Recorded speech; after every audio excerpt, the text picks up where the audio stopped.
back of the room, if you could try to keep it down during the discussions. I know that's sort of become like a social area back there, but please keep it at a whisper as your voice does carry up here. If you've been coming to some of these Hope conferences for a while, you will recognize this hat because Rinderman wears it to every conference that he comes to. He's the involuntary leader of the Church of Wi-Fi, which I believe is some kind of tax-deductible haven of some sort. In Canada, correct. This is How Do I Pwn Thee? Let Me Count the Ways by Rinderman.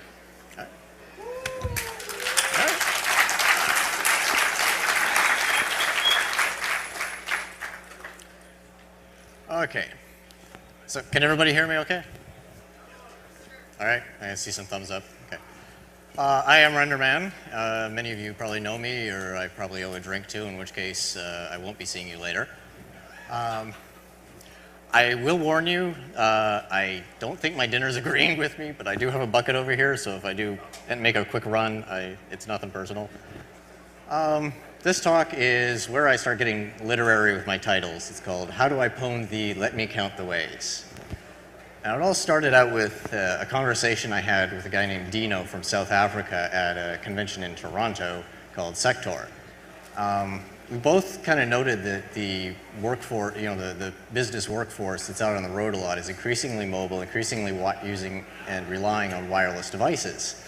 And most of these people, by and large can be, as dumb as toast.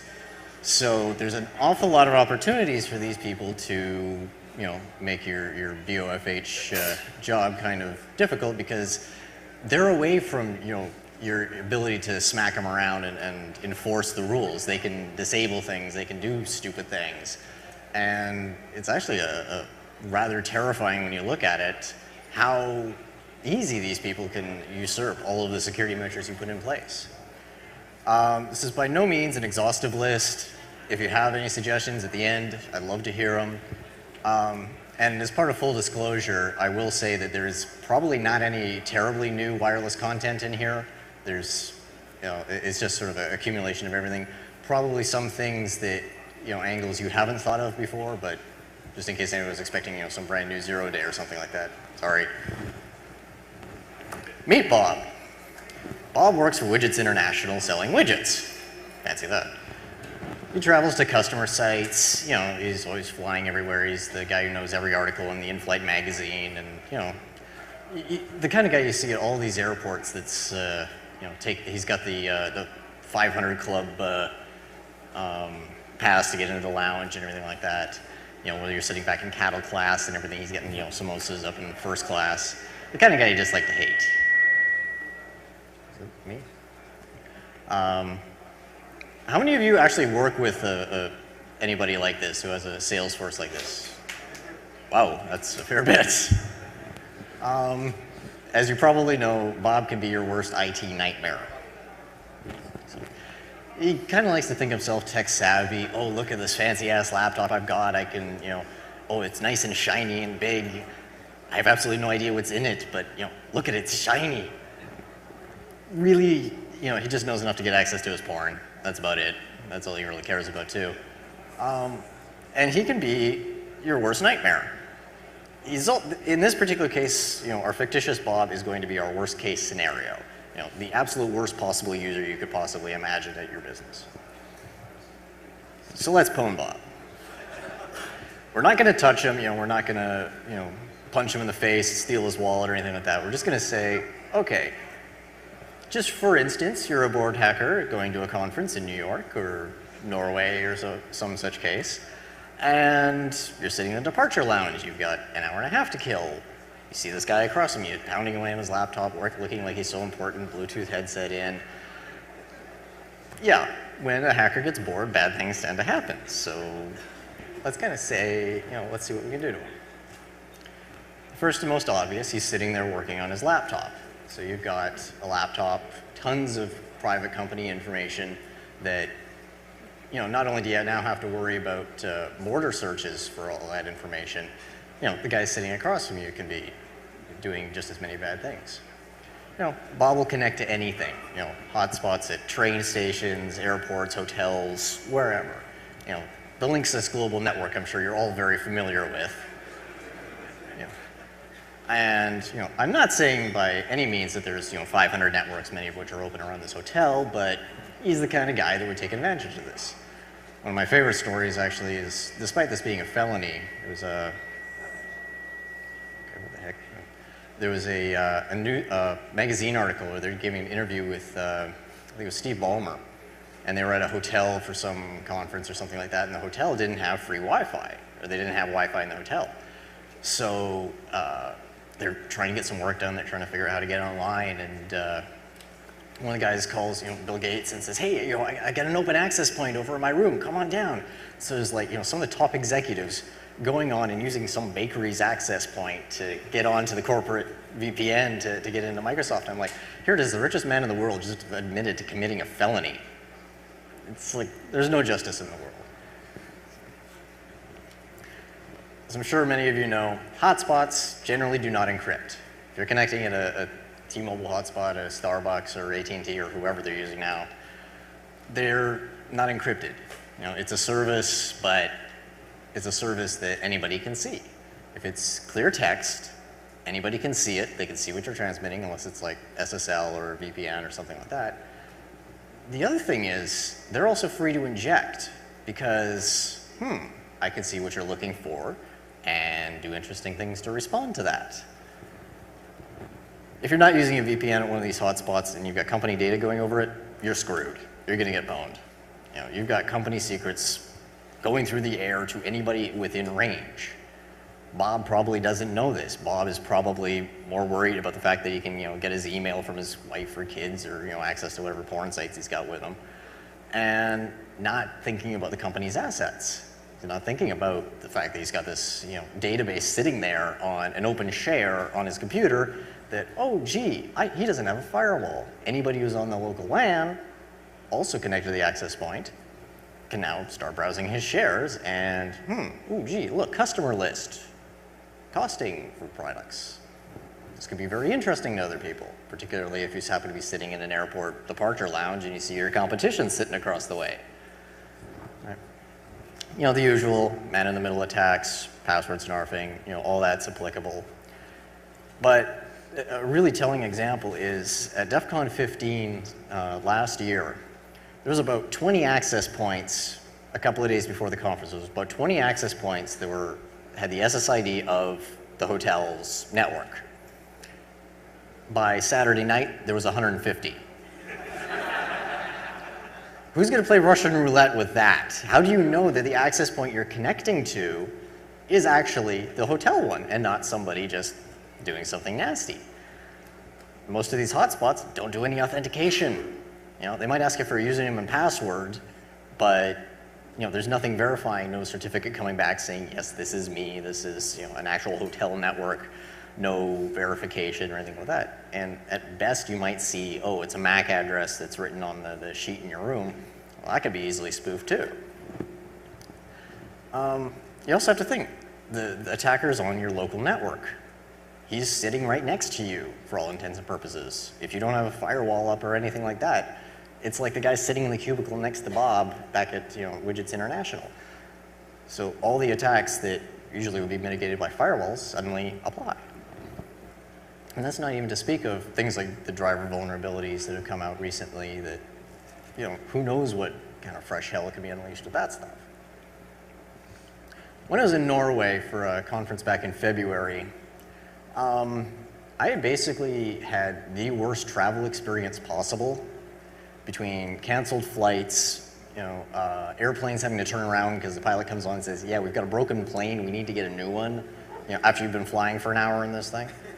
Just wasn't a pleasant experience. So I'd been up for like 36 hours or so before I got to the conference, and with the time zone change, I got there just at the very beginning of the day. So I hung around. And you get tired, you get punchy. Let's start doing some experimentation. So I wanted to see if other countries, because I'd only experimented in North America, I wanted to see if other countries and continents had, enough wherewithal to realize that maybe they shouldn't be using open networks at conferences where there's, half the speaking roster is known hackers that go to DEF CON and under assumed names and everything like that. So, let's see if these people really figure it out. So I fired up AirPwn, which I don't know if many of you know, but essentially when you make a request for, say, Google, you get the HTTP GET request for the image on the front page. Now, that'll take like 200 milliseconds to get there, 200 milliseconds back. If I'm in the same room as you and you're running on an unencrypted network, I can see this GET request and, with any luck, supply my own image back, fudging that it's coming from Google, and feed it back to you. And your browser says, oh, this must be the image that I was expecting, and put up whatever image it is. This is the first image I started injecting. I don't know if you can tell, but that's a 10-foot kayak and a 12-foot shark. If that doesn't say pwned, I don't know what does. Hardly anybody noticed. Most people didn't actually look at the image. They just saw this blue thing. They didn't really look at it. They didn't spend any time on it. Just a lot of like, okay, what's going on? Am I getting corrupted images? What's going on? Now, at this conference, they had 3 networks running. One was running open, one was running WEP, one was running WPA. Now, I was monitoring traffic for the 2 days of the conference. I only saw 2 logins to the WPA network, and one of those I had verified was actually for maintenance, to go in and double check it was actually running because nobody was connecting. So everybody was using the open network. And okay, after the first day, let's up the ante, let's see what, if these people will actually figure out that maybe somebody could possibly be screwing with their network.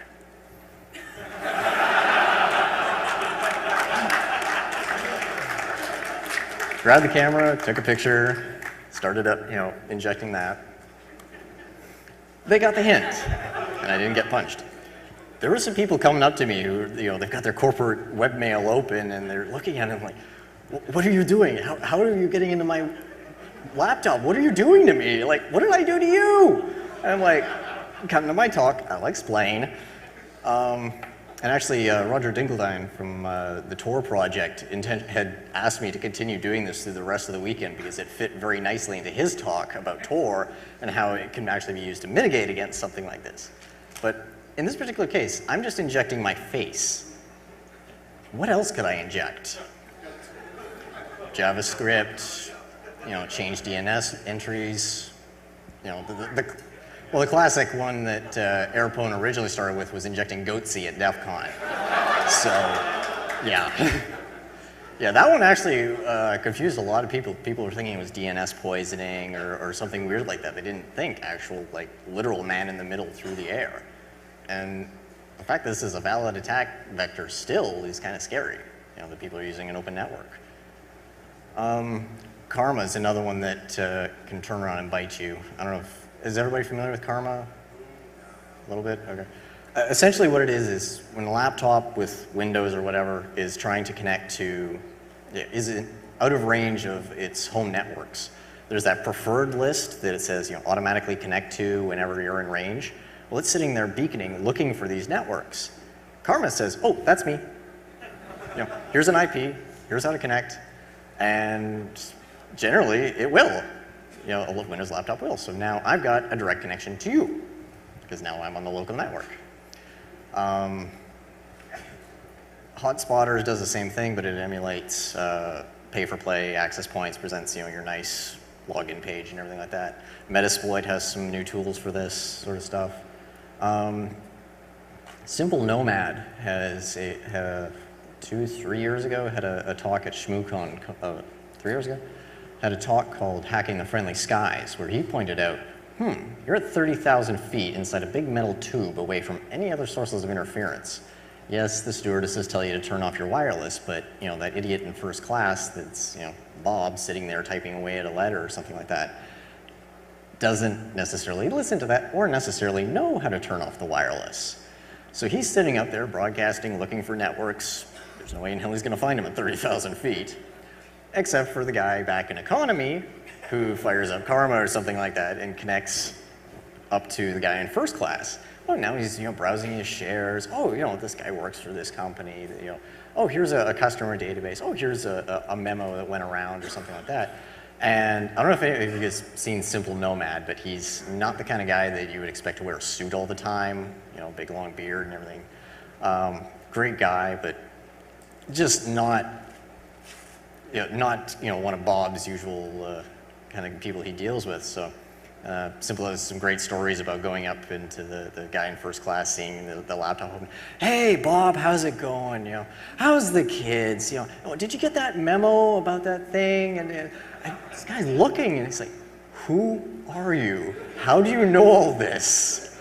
Just scaring the living crap out of this guy. And you got to think about it that even at 30,000 feet, where theoretically nobody's supposed to be broadcasting wireless, somebody probably is, and could be exploited. One of the best stories I ever heard was from a friend of mine that does pen testing for a living, and he was talking about that they were flying out to a customer site to do an audit. Excuse me, one of the top people from that site that they were going to, one of the top execs, happened to be on the same flight, you know, obviously probably flying first class. They connected to his laptop in the middle of the flight and literally pre-hacked him, so that when he logged into the corporate network, he created a backdoor for them. So before they even landed, they had compromised the site. You know, it's absolutely terrifying to think that this is possible. There's a cafe latte exploit, which, even if you're not connected to the corporate network, could divulge a WEP key if for some stupid reason you're still running WEP on the corporate network. So if I know that Bob works for Widgets International and that I live in the same town as their headquarters and I want to do something bad to them, I target Bob, get the key, and then log into the corporate network. Simple as that. You know, there's the usual deauthentication headaches that can ensue. You know, some guy just fires up Void 11 or MDK or something like that and just starts deauthing everything. That's more of an annoyance situation than anything, but prevents this guy's ability to work. Generally, if your wireless is on, you're pwnable in one way or another. Through driver exploit, active exploits, something. Particularly on the road when you're not at a corporate network that can't, you can't do WPA2 radius over a hotspot at Starbucks. You could VPN in, but who knows what else could be done. Disable your Wi-Fi when not in use. Simple thing. You know, you got guys going out there, well, turn it off on the airplane because I don't want to be on the same plane as you and crash. Use a VPN for everything. Assume you're being attacked. There's a bunch of different products out there that'll give you indications that, wait, something's hinky here, the access point just changed channel, or the MAC address just changed, or something weird like that. Good products to investigate, to put on Bob's laptop so it puts up a big sign saying, hey, you're under attack. Stop doing anything confidential. Don't trust customer networks either. I've actually heard of a couple of stories where sales guys were going out to customer networks or customer sites and say, oh, I need to get some information from the corporate network, and then logging in, going back to the corporate and bringing something down. Well, they're sitting there connected to the customer's network, and the customer would be really interested to know exactly how much margin is on all these widgets. So if they were, bidding a contract or something like that, they could see how much they could shave off, and just, those sorts of games. If you've got like an open share or something like that sitting on the laptop when he plugs it in, hey, Joe IT guy could be interested to say, hey, new host on the network. Ooh, ooh, this is interesting. Oh, there's a lot more money in this contract than we were bidding for. Hey, we'll just, add another 0 to the contract. Turn on firewalls, be cautious. Tor is a really useful tool to have handy for this, because if you catch yourself having to use a hotspot outside of the office or something like that, what Tor does is it encrypts from your laptop over the wireless connection to a Tor endpoint, and then your connection will pop out in like Hungary or Germany or someplace like that, and then go for the actual content and come back through the same way. Yes? Google did the same thing for like a few months, like Tor. Remember they had like a little private Wi-Fi security VPN tool that they were trying to like make. Not that I know of specifically. It was probably just for a short while. That's why probably I was just wondering why they took it down. It was like only there for 3 He was basically asking about Google having a similar tool that allowed you to anonymize your and encrypt your traffic on the first hop. But basically anything that would do that would mitigate a lot of these attacks because you're not seeing clear text go through. You can't inject anything. You can't ascertain anything from that. Yes, there's still vulnerabilities with Tor that you have to trust who your endpoint is that's coming out because somebody could be sniffing that. But really, you're not protecting the actual content going through, just only on that link between you and the access point in the Starbucks. Let's go after his phone.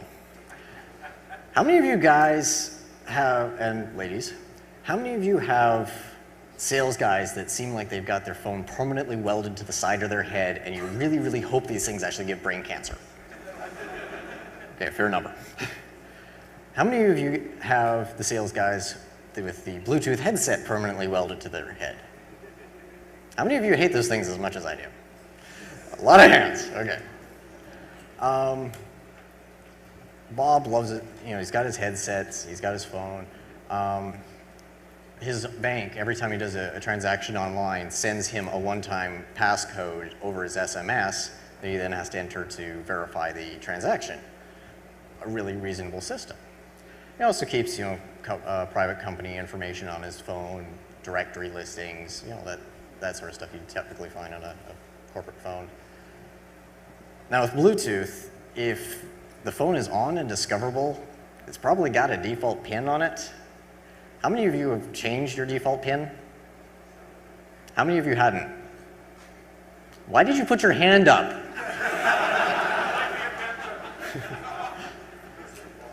Basically, in a lot of cases, paired devices can get full access to the other device. So if I pair my phone with yours, my phone inexplicably has full access to your phone, not just for OPEX exchange of business cards and things like that. It's the whole shebang.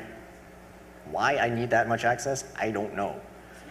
So if I can convince you to pair with my phone for whatever reason, I can make your phone do some interesting things. Read write to the SMS messages, insert some nasty things about Bob's wife in the phone, in his messages or something. Pull out those one-time PIN numbers. If you see him online doing his transaction, you might be able to snag something before.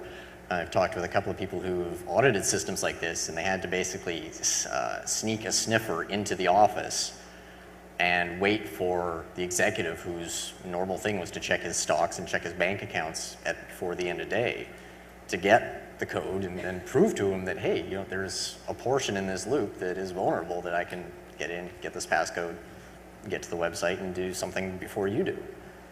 How are we doing on time? Oh, good. Some models of phone, if you connect on, I think it's RFCOM 17, channel 17, you actually get an AT command prompt, like the old modem AT commands. You can issue commands directly to the phone. This gets interesting when you start applying it to things like premium rate calls, 1-900 numbers and stuff like that, because Bob now has to explain the 9-hour phone call to Madam Whipsalot Funtime Party line on the company dime. So, a little video here that explains this. Hopefully we've got audio on the laptop here. Get back there. Why are you not playing?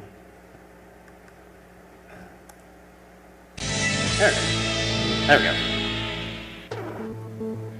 Sources have reported that Britain is in the grip of a high-tech crime wave, and one of the latest targets is one of our closest friends, the mobile phone. It's sensational, but it gets the point across. Experts have discovered a security flaw in some of the most popular Bluetooth-enabled phones that allows others to hack into your handset and take control of it. Our hustlers are going to demonstrate for our hidden cameras just how vulnerable your phone can be to a silent attack. This is the Bluetooth scam. The problem with some Bluetooth phones is you can make an unauthorized connection to the phone and effectively take over the phone, read the contents out, so the phone book, SMS messages, even actually make calls with it. So, how does the Bluetooth hack work? Our hustlers are going to demonstrate it here. Jess and Paul's phones have their Bluetooth turned on. Alex uses his mobile pocket PC.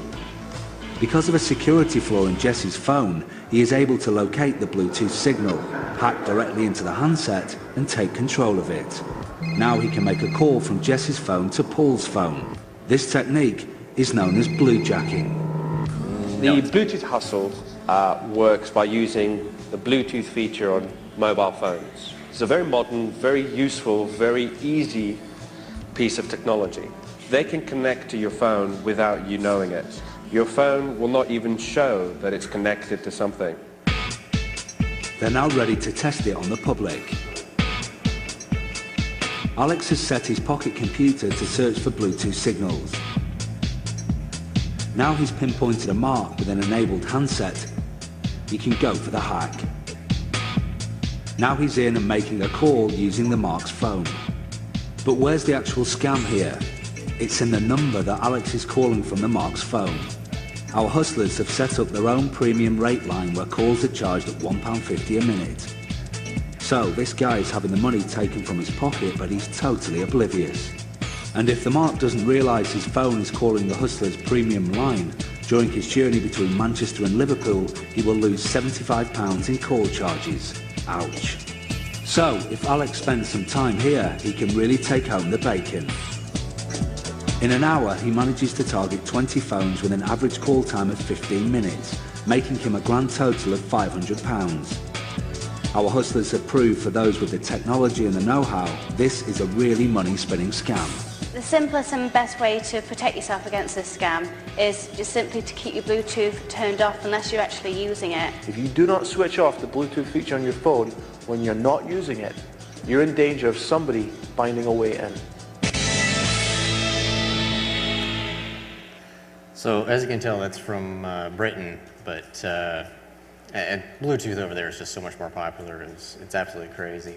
But it gets the point across that if you set up a phone number on, some name that nobody's ever going to want to contest because it's so embarrassing, they're just going to pay it, you can probably make a fair bit of money. And that's kind of a terrifying thing that it's that easy. And besides, who's going to be able to prove that it wasn't Bob that actually made that phone call, that it was somebody else controlling Bob's phone? Makes you think. More Bluetooth threats centered around the headsets. Most headsets don't have any sort of input. They don't have a screen. They don't have more than one or two buttons. So the only PIN number that is necessary to connect is built in, and it's 0000 or 1234. There's no way to change that. So you can use certain attacks like Blue Bump, which would disconnect the headset from the phone. It automatically would go back into discoverable mode. You could then connect to the headset and turn around and start listening to Bob's conversations. Or, if you want to get really mean, you can start injecting audio. This also applies to built-in car headsets, where it uses the stereo system to do Bluetooth. So you can imagine if you were following along behind Bob and his CTO and they're having a conversation, you could literally have a bug in that car by connecting to the Bluetooth headset built in and listen back in the car, 3 car links back. Now, I've seen this a number of times where somebody will go into a board meeting or something, take out their phone, turn it off out of courtesy, but they won't turn off the headset. They'll take it off, put it in a pocket, or just leave it on and look really silly with this blinking blue light that just distracts everybody. But think about it, if this thing has gone back to discoverable mode, it's a little bug. It's a bug in the boardroom broadcasting everything that's said. And I know that there's some military specifications that say that if you're in a classified meeting or something like that, you have to take your phone out, take the battery out, and put it in front of you. I cannot find, correct me if I'm wrong, but I cannot find any regulations that talk about the headsets, because a lot of the headsets, you can't take the battery out. But I really like the idea of injecting audio, because there are so many people who, you get these schizophrenic situations, and you'd really like to pull the old real genius situation. But you end up with, there we go. Have we got audio on that? Come on. So what are you doing tonight? nothing. Do you want to go to a party with me? Yeah. We could just go to my place before and hang out. Yeah, that sounds awesome. Hold on. I thought you were talking. You can't always be smooth, but your beer should be. With a specially lined can to seal in the taste, Keystone Light is always smooth, even when you're not. I'm really sorry about what just happened. Oh, that's cool. I feel embarrassed. Just a second. Oh, man. I hate headsets, and like I have one for when I'm driving, but you know, you put it on, you make your call, you take it off. It's when you're standing at Dunkin' Donuts or something like that, and there's that little blue light flashing in you. It's like, how special are you that you have to get that phone call in the next 5 seconds? It's like, just take the things off, please, or else. I have this dream of being able to do this en masse. I would absolutely love to find like a room full of bankers or something like that at some big meeting. You know, disconnect all their phones, connect up to all their headsets at once, and go, I know where you hid the money. I just see who runs. Yeah, put that in there and just rattle their cage a bit. This is a new addition. While rummaging through Bob's phone and in his SMSs, we find some certain messages that get our interest. And these messages have a 5-digit number prefix. And judging by the content within the message, you could probably figure out what the device is.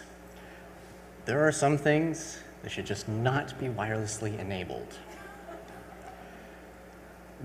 By default, according to the manufacturer, these devices are not discoverable, but who thought this was a good idea?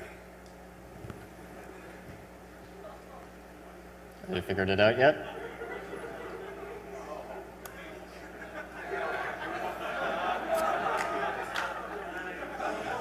A Bluetooth-enabled vibrator. It pairs with a cell phone, and as it receives these specially coded text messages, each character of the message creates a certain motion. Let's just get the innuendo out of the way.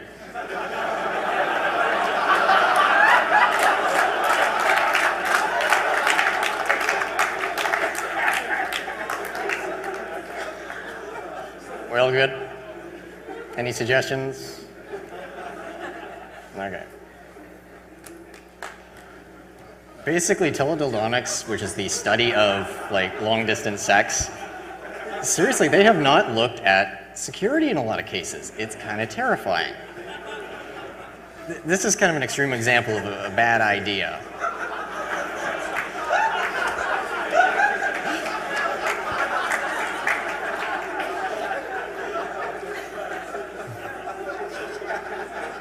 But seriously though, think about it. If they haven't spent time thinking about security, they think that this is just a good idea for, you know, some sort of remote stimulation.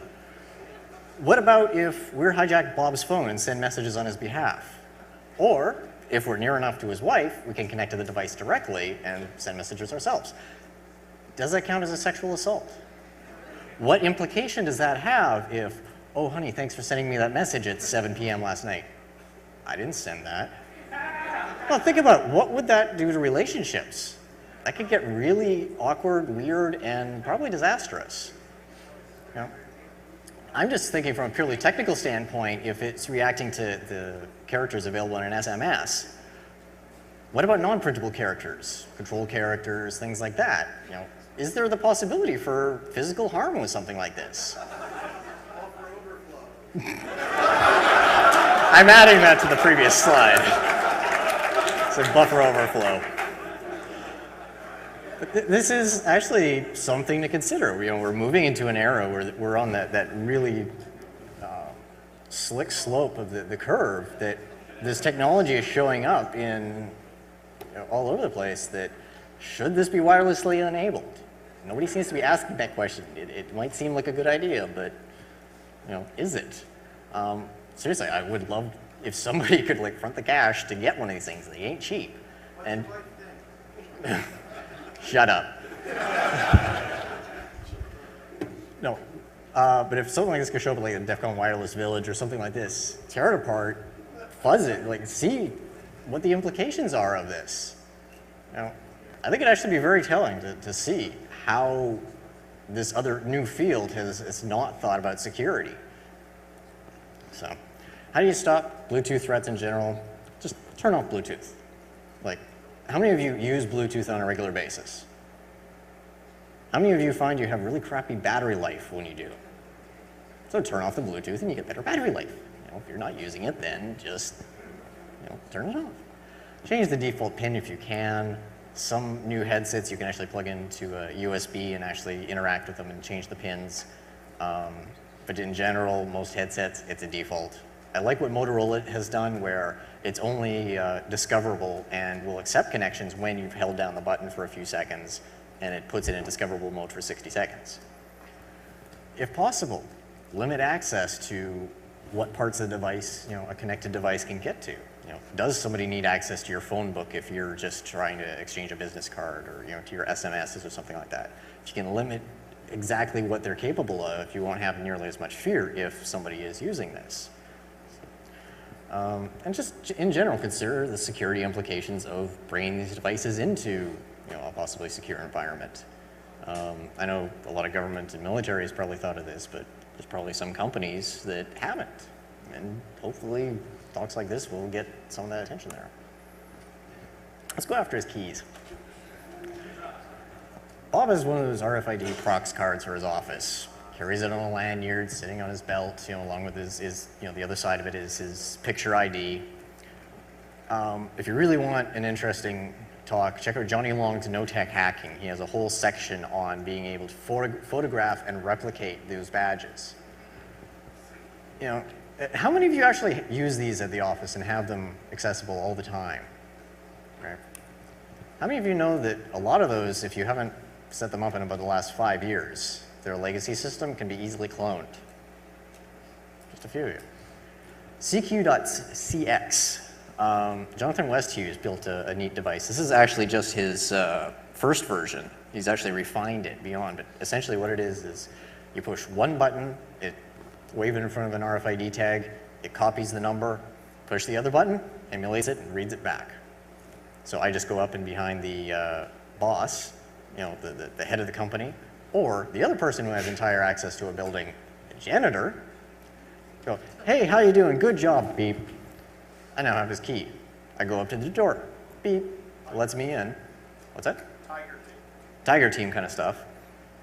And suddenly, the boss is going into the office at 3 o'clock in the morning and rummaging around in the R&D department. Everything's going to track back to him.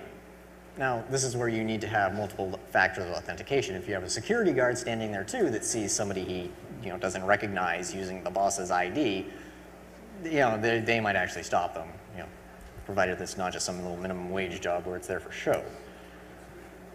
Traditional keys are vulnerable too, because a lot of people will have their RFID badge, they'll have their ID badge, and the lanyard with all the keys on it.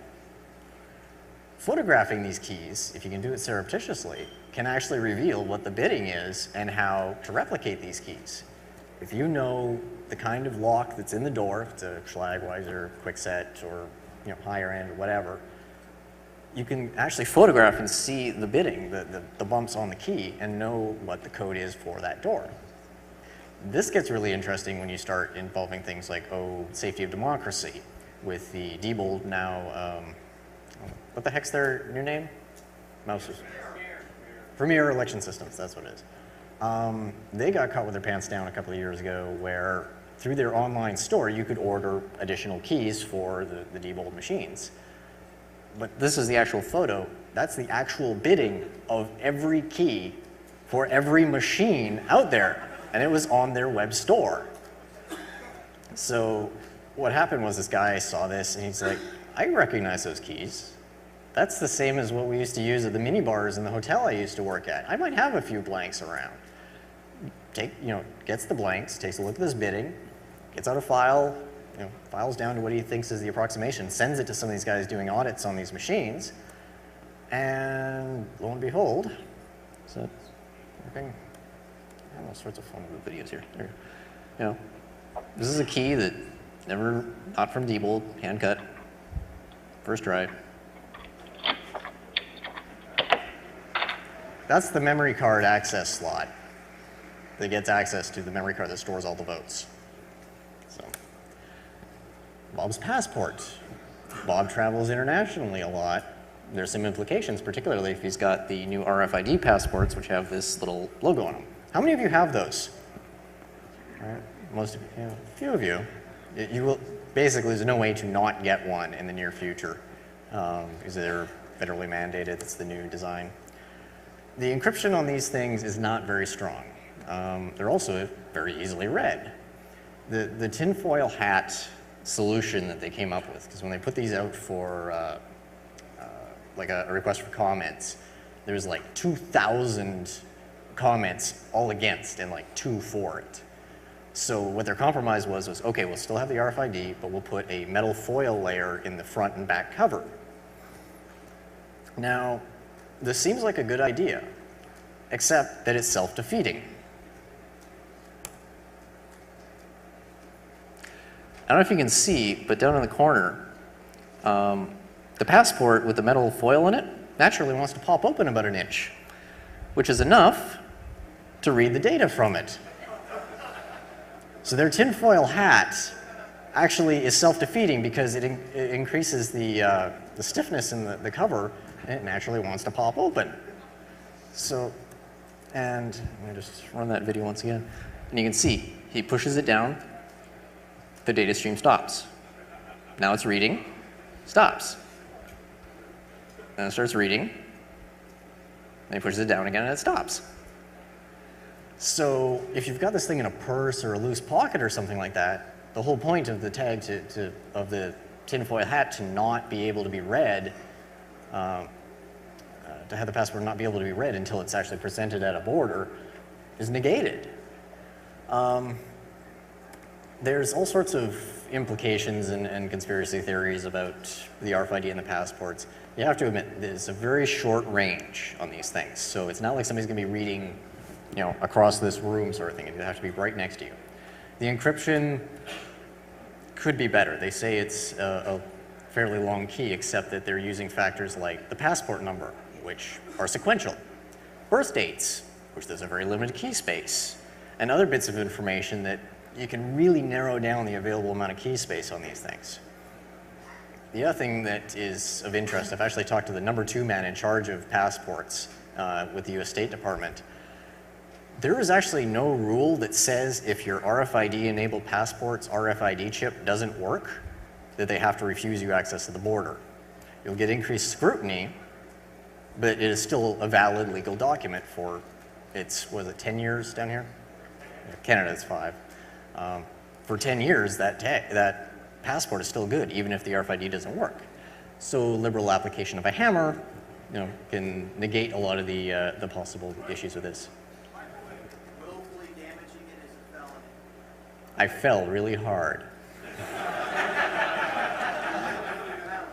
Yeah. The other thing is that the other conspiracy theory is that, you know, oh, they'll be able to pick Americans out of a crowd for suicide bombings and stuff like this. And if anybody's ever traveled internationally to odd corners of the world, you'll generally find that most Westerners tend to stick out like a sore thumb. So I don't need to see your passport to know that, yeah, you're probably not from around here. So Bob has other duties, like probably a lot of other salesmen. He works trade shows. Bob's sales depend on demos being available, working properly, showing that, you know, how wonderful they are. What happens if you have widgets that are, you know, wirelessly controlled with unauthenticated, unencrypted commands?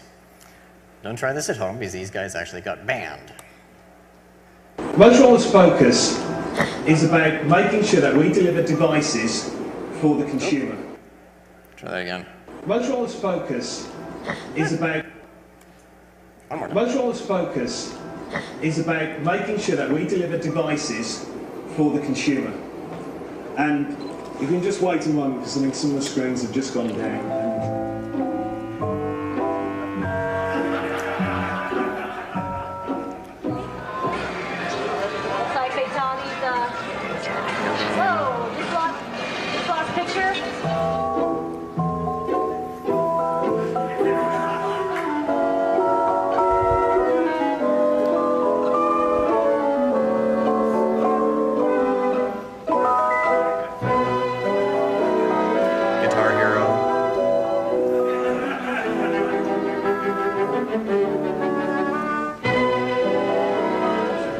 So this is where we bring on the dancing girls to keep you entertained for a few minutes while we just get things together.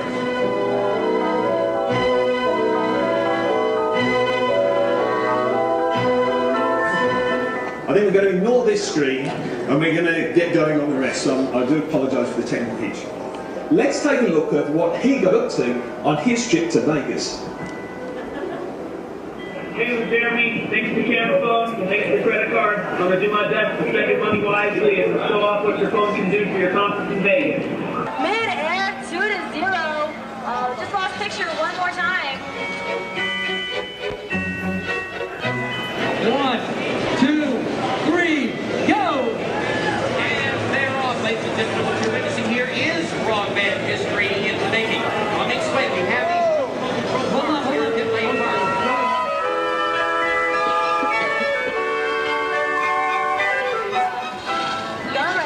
Wow, this screen is going wacko-macko up here. Now, that was Gizmodo going to CES show back in January, and Make Magazine had given him a big handful of TV begons. So, infrared, something we all know, and this was, you know, the year of the television. So there's like plasmas and LCDs everywhere, and these, you know, all of these guys are going to show off how wonderful their product is. But if it keeps turning off and randomly failing, it makes you wonder how many sales they may have lost because of something like that. And you have to, I don't encourage anybody to try this because, you know, look at that Motorola guy.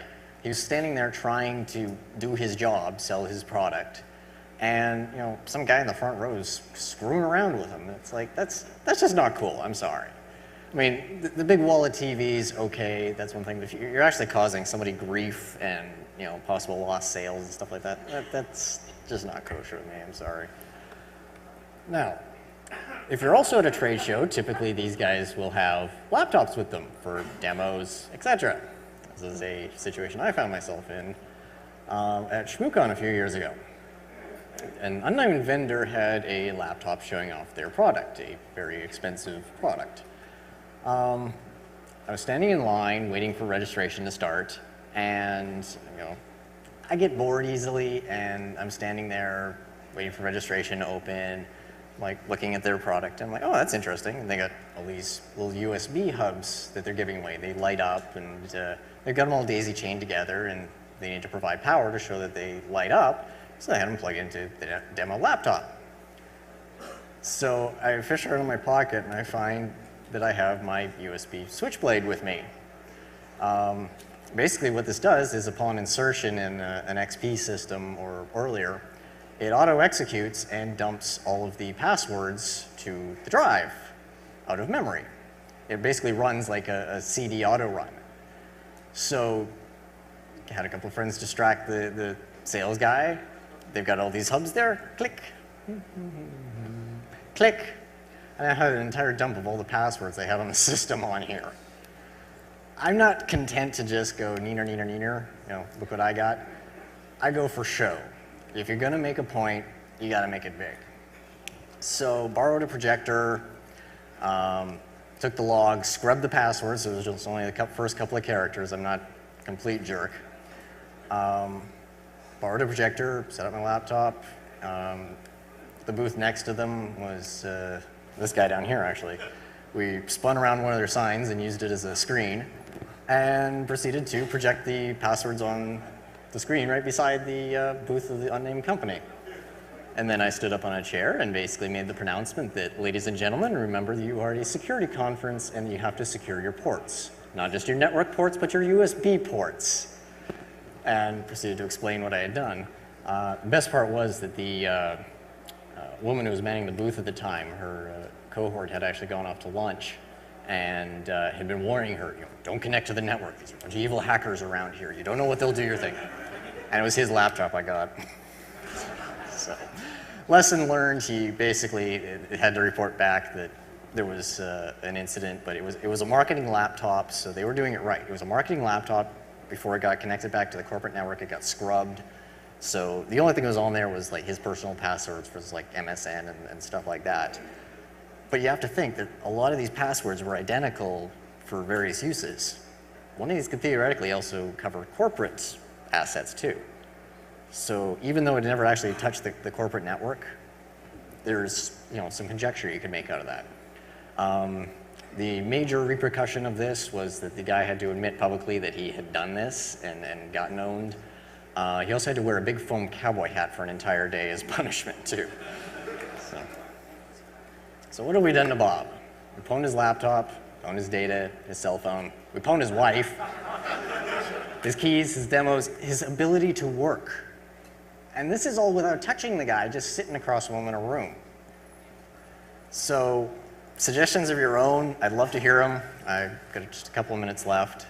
Anybody got anything right off the top of your head? Yep. Oh, we got a microphone here. And also, I'd like to know what you might be doing to help your users, deal with this in terms of education or locking their devices down. I'm very curious. Well, I'm not a security pro. I just tell everybody I know and work with to take anything that transmits off. But are you familiar with the PRC 343 personal row radio? No. Okay, it's a piece of military equipment. It's a That's why. inter-squad radio used by troops in the squad. It runs on the 2.4 gigahertz frequency. There are two families. One runs at 50 milliwatts, one runs at 100 milliwatts. It also uses Bluetooth for the push-to-talk sequence. Oh, boy. You can get deactivated units on eBay and then reassemble them and make them work. That could be interesting. That's all I have to say. Okay. Thank you. If you don't mind finding that how to secure your Wi-Fi slide again real quick. While you're finding the Wi-Fi slide, you mentioned Motorola headsets. I actually love Motorola cell phones. How many people like their Motorola phone? I think it's great because as a frequent flyer, I find that when we land, Motorola automatically enables discoverability for the first 60 seconds. When you turn it on. As soon as you turn on the phone, it's discoverable. So the first thing I do when I turn my phone on, I look for all of you. I do too. The stopping Wi-Fi threats. There you go. There you go. I love Tor. I thanked one of their developers earlier today in his talk, but that doesn't stop you putting your pretty face on all of the emails because that stuff's incoming. You can still attack the laptop. You just can't man in the middle of the data. Yeah. And it's better than nothing. It is better than nothing. That's free. You also mentioned the firewall several times. There's a really great misnomer about firewalls. Everybody thinks, oh, I have a firewall, I'm safe. When you connect to the corporate network, you can still use file and print sharing. Your files are still accessible because it's on the local area network. Unless your firewall is configured to block people on the local area network, you're out there. You have no firewall. So just those of you that think your local area network is safe, I hope your Wi-Fi is turned off. All right. I just want to say a few things before I get punted here. Huge thanks to Rob T. Firefly, wherever he is. He did the artwork for Bob. I have no artistic skills, so thank you very much. And also, I am trying to finance this trip, so I have sets of WPA cracking tables with me, the 33 gig sets, 9 DVDs, $50. I have them with me. I'm trying to basically pay for my way home, so I'll have them with me all weekend if you can help me out. Did you have a suggestion there? I was just wondering if there have been any real-world cases of people attacking smartphones, 3G, edge network, that type of thing? No, not that I'm aware, like through the Bluetooth and that, but usually not through like the 3G connection or anything like that. Blackberries though, if somebody could find a way to take the network down on command, you know those simpering piles of goo that people become when they can't get their BlackBerry emails? To be able to create that on command, I think would be a truly evil thing. Yes? 1 minute. All right. The Google thing that was mentioned earlier, yep. I believe it was actually the complete opposite of a secure system. It was actually Google's attempt at an internet accelerator like NetZero does, where it caches your internet connections for you. But this led to a lot of websites, people being logged into each other's sessions. Okay. What I've seen looking around here is a lot of people on their Gmail accounts. Yes, hijacking. A lot of people who could get their session cookies grabbed. Yeah. Like I said, this is by no means a complete and exhaustive list. So I'm going to be out here, and I'm going to probably head down to the mezzanine level if anyone wants to talk further, but I got to get out of the way here. So have a good night. Thank you.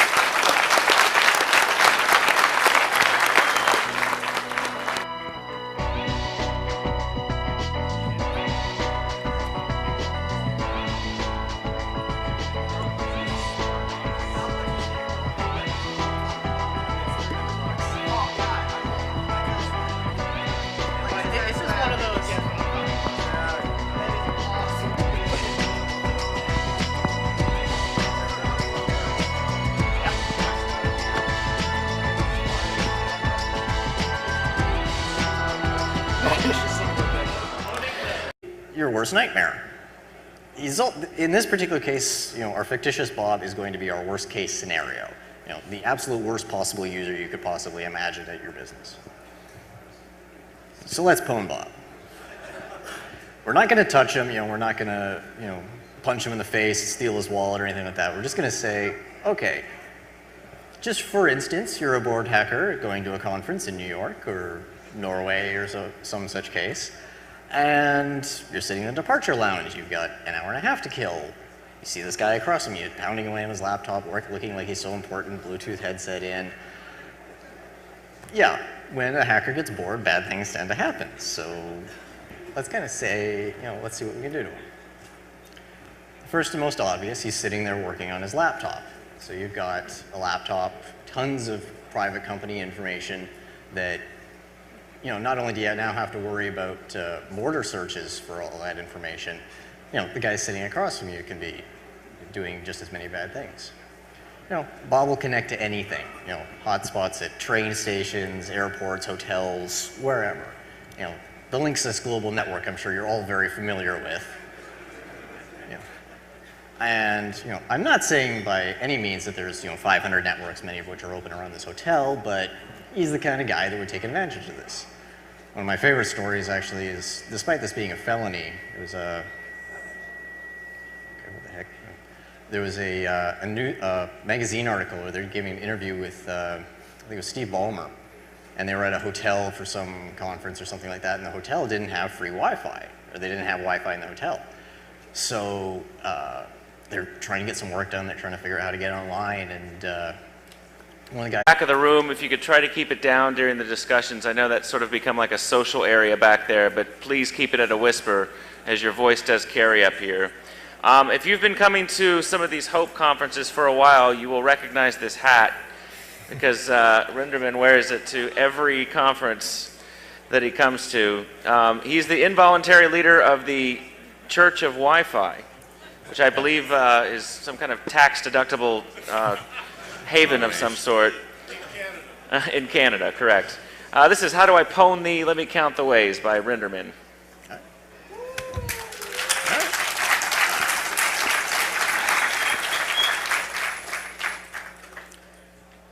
Okay. So can everybody hear me okay? All right, I see some thumbs up. Okay. I am Renderman. Many of you probably know me, or I probably owe a drink to, in which case I won't be seeing you later. I will warn you, I don't think my dinner's agreeing with me, but I do have a bucket over here, so if I do make a quick run, it's nothing personal. This talk is where I start getting literary with my titles. It's called How Do I Pwn Thee? Let Me Count the Ways. Now, it all started out with a conversation I had with a guy named Dino from South Africa at a convention in Toronto called Sector. We both kind of noted that the workforce, the business workforce that's out on the road a lot is increasingly mobile, increasingly using and relying on wireless devices. And most of these people, by and large can be, as dumb as toast. So there's an awful lot of opportunities for these people to, make your BOFH job kind of difficult because they're away from, as calls, Bill Gates and says, hey, I got an open access point over in my room, come on down. So there's like, some of the top executives going on and using some bakery's access point to get onto the corporate VPN to get into Microsoft. I'm like, here it is, the richest man in the world just admitted to committing a felony. It's like, there's no justice in the world. As I'm sure many of you know, hotspots generally do not encrypt. If you're connecting at a T-Mobile hotspot, a Starbucks, or AT&T, or whoever they're using now, they're not encrypted. You know, it's a service, but it's a service that anybody can see. If it's clear text, anybody can see it. They can see what you're transmitting, unless it's like SSL or VPN or something like that. The other thing is, they're also free to inject, because, I can see what you're looking for and do interesting things to respond to that. If you're not using a VPN at one of these hotspots and you've got company data going over it, you're screwed. You're gonna get boned. You know, you've got company secrets going through the air to anybody within range. Bob probably doesn't know this. Bob is probably more worried about the fact that he can, get his email from his wife or kids, or, access to whatever porn sites he's got with him, and not thinking about the company's assets.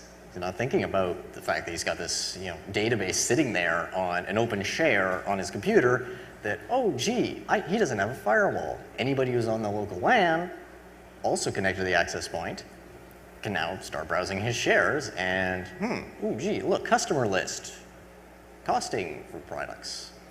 This could be very interesting to other people, particularly if you happen to be sitting in an airport departure lounge and you see your competition sitting across the way. Right. The usual man-in-the-middle attacks, password snarf, your ability to smack them around and enforce the rules. They can disable things, they can do stupid things. And it's actually a rather terrifying when you look at it, how easy these people can usurp all of the security measures you put in place. This is by no means an exhaustive list. If you have any suggestions at the end, I'd love to hear them. And as part of full disclosure, I will say that there's probably not any terribly new wireless content in here. There's, it's just sort of an accumulation of everything. Probably some things that, angles you haven't thought of before, but just in case anyone was expecting, some brand new 0 day or something like that. Sorry. Meet Bob. Bob works for Widgets International selling widgets. Fancy that. He travels to customer sites, he's always flying everywhere. He's the guy who knows every article in the in-flight magazine, and, the kind of guy you see at all these airports that's, he's got the 500 club pass to get into the lounge and everything like that. Whether you're sitting back in cattle class and everything, he's getting, samosas up in first class. The kind of guy you just like to hate. Is it me? How many of you actually work with anybody like this, who has a sales force like this? Wow, that's a fair bit. As you probably know, Bob can be your worst IT nightmare. So, he kind of likes to think himself tech savvy. Oh, look at this fancy ass laptop I've got. I can, oh, it's nice and shiny and big. I have absolutely no idea what's in it, but, look at it, it's shiny. Really, he just knows enough to get access to his porn. That's about it. That's all he really cares about, too. And he can be, all that's applicable. But a really telling example is at DEF CON 15 last year, there was about 20 access points a couple of days before the conference. There was about 20 access points that had the SSID of the hotel's network.